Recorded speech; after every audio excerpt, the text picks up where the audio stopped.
पता है एक लड़के या एक मर्द पे क्या चीज़ अच्छी नहीं लगती है? जब आप उसको ये बोलते हो कि भाई उस दुकान से पूछ के आ, और वो मर्द बोले नहीं ना साथ में चल पड़।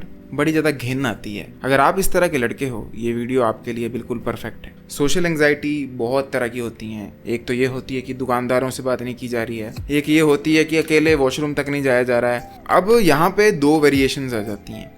फर्स्ट केस तो उन लोगों का आता है जो कि आप हो, जो इस वीडियो पे आए हो, जो ये चीज़ रियलाइज़ करते हैं, अपने अंदर फॉल्ट देखते हैं और इम्प्रूवमेंट की राह पे बढ़ते हैं। एक और केस ऐसा आता है जो कि ये सब चीज़ें देखते हैं ना, उन्हें बुरा भी लगता है, पर फिर वो क्या सोचते हैं कि यार मैं बुरा नहीं हूँ, मैं सिग्मा हूँ, और वो एकदम से सिग्मा मेल बनने के रास्ते पे चल पड़ते हैं। वो फिर नॉर्मल लोगों को जो सोशली कॉन्फिडेंट हैं उनको क्रिंज का टैग दे देते हैं। ये सारा एक तरह का दिखावा है खुद को बेवकूफ़ बनाने का। जिस तरह सारे अनसक्सेसफुल यूट्यूबर क्या कहना शुरू कर देते हैं, ये लकी है, या सारे गरीब लोग क्या कहना शुरू कर देते हैं, ये तो इसलिए अमीर है, इसके चाचे के पास ये था। अपनी अकाउंटेबिलिटी नहीं लेते हैं। Exactly same way social anxious लोग करते हैं। And I am pretty sure आप इस टाइप के नहीं हो। अगर हो तो सुधर जाओ, क्योंकि फिर लाइफ में आपको बड़ा गंदा धक्का लगेगा। आपकी पूरी जिंदगी निकल जाएगी दूसरों पर ब्लेम उठाते हुए, और आपकी लाइफ बुरी की बुरी रह जाएगी। अब as a man you have to think of the future.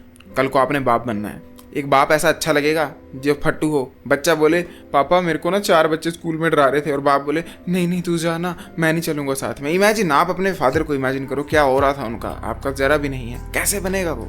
मैं मदद करूंगा, बट मैं एक चीज़ पहले बता देता हूँ कि इंट्रो मैंने बड़े प्यार से बोली। आगे मैं थोड़े से खट्टे कोड़े शब्द का प्रयोग कर सकता हूँ, जस्ट लाइक दिस लेमन। तो अगर आप हल्के से भी सेंसिटिव आदमी हो तो प्लीज़ ये वीडियो को यहीं छोड़ दो, क्योंकि इंडिया का the greatest self destruction channel कौन सा है? Chat tag. एंड ये एक जीवन का तथ्य है। वाह। सबसे पहली चीज, अपने कमरे के बाहर रहना शुरू कर दो। अभी जो मैंने परसों वीडियो डाली थी ना, उससे मैंने पता नहीं तुक्के से एक बड़ी प्यारी लाइन कह दी है, अपने आप ही ऑन द फ्लो। अगर आपका कमरे में कोई काम नहीं है तो आपका कमरे में क्या काम है? ये बड़ी मेरे को प्यारी लाइन लगी, एंड मैं सेम लाइन यहाँ प्रयोग कर रहा हूँ। कहने का मतलब ये है कि एज अ मैन आप एक ऐसा आदमी हो जिसको दुनिया देखनी है, ताकि वो फ्यूचर में अपनी फैमिली को एक्सपीरियंसेस शेयर कर पाए, एक अच्छा नाना बन पाए, दादा बन पाए, बाप बन पाए। बट अगर आपकी एक्सपीरियंस के नाम पर सिर्फ एनिमे है जो कि आपने कमरे में बैठ के देखी, इंस्टा स्क्रॉल करना है जो कि आपने कमरे में बैठ के किया, वीडियो गेम्स खेलना जो कि अगेन कमरे में बैठ के किया, फोन देखना जो कि अगेन कमरे में बैठ के किया, या बिस्तर पे विदाउट एनी रीजन लेटे रहना जो कि अगेन कमरे में बैठ के किया, तो आप बहुत वाहियात दादा नाना बनोगे। आपके पास आपके पोते और ध्योतरू जो कि आपकी बेटी वाली तरफ के होंगे, वो बिल्कुल भी इंटरेस्टेड नहीं रहेंगे, क्योंकि उनको आप में इंटरेस्ट ही नहीं होगा। आप इंटरेस्टिंग व्यक्ति ही नहीं होगे। नॉट ओनली दैट, अगर आप दादा दूदा की जनरेशन हटा दो, आप अगली जनरेशन पे जाओ, तो इवन आपका बेटा भी आपसे क्या लर्निंग एक्सपीरियंसेस लेगा? आपने ना कभी लड़ाई देखी, ना लड़ाई आपके साथ हुई, वो तो बहुत ही दूर की बात है। आप अपने गांव की नॉर्मल गलियों के बारे में नहीं जानते हो। आपका बेटा आपको पूछेगा पापा ये कौन सा पेड़ है, आपको वो नहीं पता होगा। आपका बेटा बोलेगा पापा ये रास्ता कहाँ जाता है, आपको वो भी नहीं पता होगा। आपको पता क्या होगा कि बेस्ट एनीमे कौन सा है, ये क्या चला आजकल, गट्स क्या है ना, गट्स की वाइफ की क्या सैड स्टोरी थी। बिल्कुल ऑटिज्म, नेक्स्ट लेवल ऑटिज्म। ऐसे गहराई में उतर के गहरी नॉलेज होंगी, पर बेफजूल टॉपिक्स की जिनका रियल लाइफ से कोई मतलब नहीं है।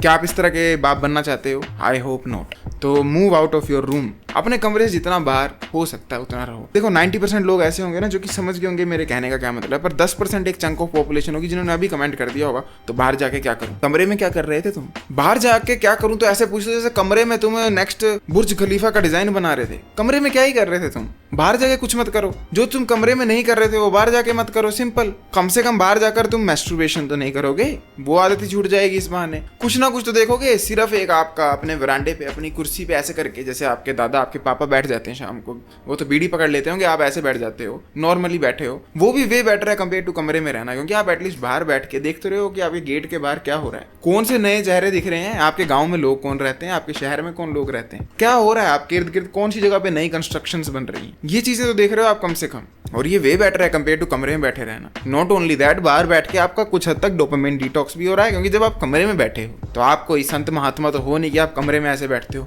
विश्राम। नहीं, आप कैसे बैठते हो? मौज मौज मौज। बाहर बैठोगे तो कम से कम थोड़ा विजुअलाइज तो करोगे, दुनिया तो देखोगे, कुछ सोचोगे, कुछ फील करोगे, कुछ क्रिएट करने का आइडिया आएगा दिमाग में। तो वे बेटर है आप बाहर बैठो। तो मेरे से मत पूछो मैं बाहर क्या करूं। पहले तो आप कुछ भी मत करो, जो कमरे में करते हो वो बाहर करना शुरू कर दो। कमरे में क्या करते थे? एनीमे देखते थे ना, बाहर जाकर देख लो। धूप लग जाएगी थोड़ी, वरांडे में बैठो और एनीमे देखना शुरू करो। पर धीरे धीरे उस आदत को छोड़कर सिर्फ बाहर बैठना, लोगों से बात करने की कोशिश करना, लोगों को ऑब्जर्व करने की कोशिश करना, जानना कि जब छुट्टी होती है कौन कौन से बच्चे आते हैं। आप तो ये देख के हैरान हो जाओगे अगर आप मेरी उम्र के हो कि कितने बच्चे जो तीसरी क्लास में थे वो सीधा 9th में हो गए और उनकी शक्लें बदल गई। आप बोलो कि ये चिंटू मिंटू बन गए। तो ये भी एक अलग एक्सपीरियंस है। You have to experience these experiences. तो उसके लिए get out of your room. Once again reminding you, अगर आपको कमरे में कोई काम नहीं है तो आपका कमरे में क्या काम है, ये चीज बार बार दिमाग में दोहराना। Number 2, start going to a place जहां पर बहुत सारे व्यक्ति हों। अब मैं आपको 3 रिकमेंडेशंस दे रहा हूँ। सबसे पहली क्या है, कॉलेज। अगर आप जाते हो वेरी गुड, अगर ओपन बोर्ड से हो तो वेरी बैड। नंबर 2 है जिम,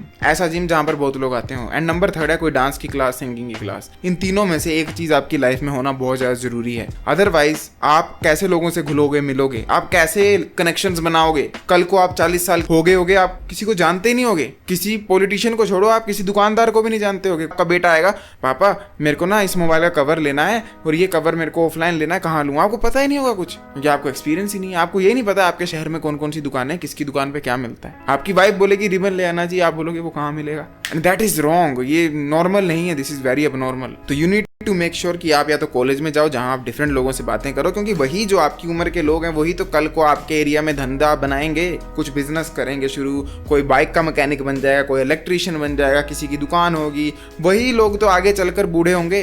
तो जब आपका बेटा आएगा, उसे किसी बूढ़े से काम पड़ेगा, तभी तो आप उसे बता पाओगे कि कौन से बूढ़े कौन सा काम करता है। Do understand? तो आप जिम भी जा सकते हो जहाँ बहुत लोग हैं, उन लोगों से आप बात करोगे, उन्हें जानोगे, शक्लें पहचानोगे। मैं नहीं कह रहा जाकर हेलो करो, वो आपके बस की बात नहीं है, मान लिया। बट अगर नजरें भी मिलाते हो तो थोड़े दिन बाद ऐसे होने लग पड़ेगा, हाय भाई कैसे हो, है ना। 1 साल जब जाओगे तो एक बंदे को देख देख के थोड़ी तो फेमिलियरिटी होगी। या आप म्यूजिक डांस की क्लास में जा सकते हो जहाँ पर आपके हम उम्र, आपसे बड़ी उम्र के बहुत सारे लोग होंगे। या सिंपल अगर बजट अलाउ नहीं करता तो कॉलेज तो सब जाते हैं, वहां जाओ। पर जिन्होंने कॉलेज में ओपन एडमिशन लिया उनके लिए फिर बहुत मस्ट हो जाता है कि कोई ऐसी एक्टिविटी में जाए जहाँ बहुत लोग हैं। और अगर ये भी नहीं करना, मान लो ओपन एडमिशन है, पैसे जेब में नहीं है, तो फिर कोई स्पोर्ट खेल लो। शाम को निकल जाओ ग्राउंड में, वहाँ पे लोगों के साथ कबड्डी, खो खो, क्रिकेट, बास्केटबॉल, इनमें से कुछ खेल लिया। वहाँ पे नॉन लोगों के साथ बात हो गई, है ना, क्योंकि फिर वही बच्चे कल को कुछ बनने वाले हैं आपके शहर में, वही फ्यूचर है आपके एरिया का। तो you need to know the people जो कि फ्यूचर में कुछ बनने वाले हैं, और वो कोई भी कुछ बन सकता है। तो सबसे बात करने की कोशिश करो, सबसे फेमिलियर होने की कोशिश करो, एटलीस्ट उनको आपकी शक्ल याद रहे। Understand that this is a skill.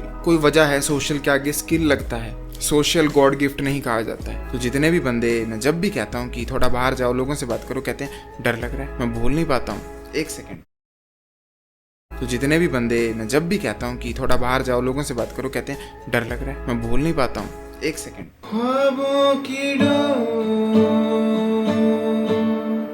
टूटे ना यार। अब मैंने गाना गाया, अब अगर मेरे से ये गिटार ना बजे, मैं ना बजा पाऊंगा, हाँ भैया दर्द होती है, चैटक भैया दर्द होती है उंगली में, फिर क्या करना है। ये एक स्किल है ना, दर्द होती है, स्किल डेवलप होता है। जिम में वजन कम उठता है, बाद में ज्यादा उठता है। फुटबॉल नहीं खेला जाता है, खेल के और आ जाता है। बॉलिंग नहीं कराई जाती है हाथ घुमाकर, बाद में हाथ घूमने लग जाता है। सेम पे गिटार नहीं बजाया जाता है बाद में। होना था प्यार हुआ मेरे। हर कोई अपने माँ के पेट से नहीं गिटार बजाना सीख के आता है, हर कोई हाथ घुमा के बॉलिंग कराना सीख के नहीं आता है, हर कोई जिम अच्छा कैसे करें वो सीख के नहीं आता, हर कोई फुटबॉलर बन के नहीं आता है। कौन रोनाल्डो पेट से पैदा होता है? सेम वे सोशल स्किल है भाई, हर कोई पेट से अच्छा बोलना सीख के नहीं आता है। तो आप लोग इतना ज्यादा निराश क्यों जाते हो जब आप डर जाते हो, जब आप यहाँ पर गरम गरम की जगह ठंडा फील करने लगते हो, जब आपके पैर कांपते हैं, आपका मुंह में थूक ज्यादा आ जाता है, या आप नर्वस हो जाते हो, आप चुप हो जाते हो, क्यों डरते हो? सीख जाओगे ना टाइम के साथ। पर इमेजिन कोई बंदा बोले भैया मेरी उंगलियों में ना दर्द होती जब मैं गिटार बजाता हूँ, एक काम करता हूँ गिटार नहीं बजाता हूँ क्योंकि मेरी तो उंगलियों में दर्द। ठीक है मत बजा। क्या सीख पाएगा वो बंदा? कभी नहीं सीख पाएगा। जब तक दर्द होती रहेगी और वो दर्द को फील करता रहेगा, तभी तो गिटार एक टाइम पे जाके सीखेगा। सेम वे सोशल स्किल है। बड़े बंदे क्या करते हैं, डरते हैं और सोचते हैं हमारे बस की बात नहीं और रुक जाते, जैसे कि बैठे बैठे उनको आ जाएगा। नहीं आएगा। वो nervousness part of the process है। जिस तरह जिम में कम वजन उठाना पार्ट ऑफ द प्रोसेस होता है ज्यादा वजन उठाने के लिए, exactly same way social skill में नर्वस होना, डर जाना पार्ट ऑफ द प्रोसेस होता है to become confident in the future. तो अंडरस्टैंड दिस, ये खोपड़े में घुसा लो that this is a skill and it will take time. रातों रात कोई नहीं सीख सकता है। और जब आप ये चीज सोचोगे तभी तो आप खुद को माफ कर पाओगे गलतियां करने के लिए। वरना आप लोग सोचते हो कि हर बंदा पेट से ही सीख के आता है और बस आपके बस की बात नहीं है, फिर आप कभी नहीं सीख सकते। फुटबॉल घटिया फुटबॉल खेल के ही ढंग का खेलने आएगा, क्रिकेट घटिया क्रिकेट खेल के ही ढंग का खेलने आएगा, गिटार घटिया गिटार बजा के ढंग का बजाने आएगा। सोशल स्किल डर डर के, बकवास बोल के, के awkward होके क्रिंज बन के ही ढंग के करने आएंगे। तो next time don't lose hope, understand कि ये पार्ट ऑफ द प्रोसेस है और फ्यूचर में आप सीख जाओगे। तो यही थी वीडियो। बाय द वे, अगर आप लोग इंटरेस्टेड हो गए अपने फेस को यहाँ से यहाँ तक ट्रांसफॉर्म करने में, या फिर मेरे कजिन अक्की की तरह यहाँ से यहाँ तक ट्रांसफॉर्म करने में, तो check out the link in the pinned comment या फिर डिस्क्रिप्शन। एंड डिस्क्रिप्शन में आपको मेरे सब्सक्राइबर्स की बेस्ट फेशियल ट्रांसफॉर्मेशन भी दिखेगी, उसको जरूर चेकआउट करना, फर्स्ट लिंक होगा। I will see you next time, till then as usual, to seat everyone, जागते रहो, डोंट बी अ चुट टैग। वाह।